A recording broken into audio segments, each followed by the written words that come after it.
السلام علیکم۔ Asia 41 news کے ساتھ میں ہوں آپ کی میزبان امنا عباس۔ خبر شامل کرتے ہیں صحبت پور سے۔ ہمارے ڈسٹرکٹ رپورٹر انجم کاکڑ کے مطابق ماہ محرم الحرام کی مناسبت سے سادات گھرانے کی علمی ادبی شخصیت قربان علی شاہ کے والدین سائیں تراب علی شاہ، سائیں علی شاہ اور شہدائے کربلا کی درجات کی بلندی کے لیے آستانہ عالیہ پر ذکر حسین کی روح پرور محفل کا انعقاد ہوا، جس میں سندھ بلوچستان کے ذاکرین، علماء کرام، علامہ برکت علی مطہری، علامہ اختر رضوانہ، مولانا اللہ داد اور غلام مرتضیٰ نے اپنے خطبات میں مولا حسین کی شان اور شہادت کا ذکر کرتے ہوئے کہا کہ حسین کا ذکر عبادت تصور کرتے ہیں اور عبادت سے ہمیں کوئی روک نہیں سکتا۔ اس موقع پر انہوں نے سویڈن میں قرآن پاک کی بے حرمتی کرنے کی بھی مذمت کی۔ انہوں نے کہا ہم مولا علی کے ماننے والے ہیں کیونکہ خدا کے آخری نبی ہیں۔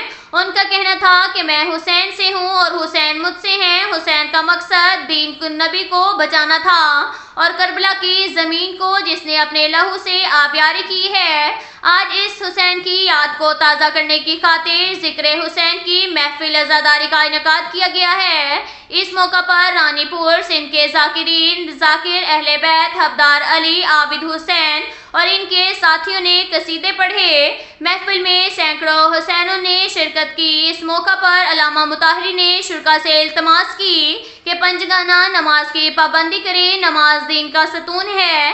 امام حسین نے کربلا کے میدان میں تیروں کے سائے میں نماز پڑھی۔ محمد شریف نے یا علی منقبت پڑھ کر محفل کو آپ دیدہ کر دیا۔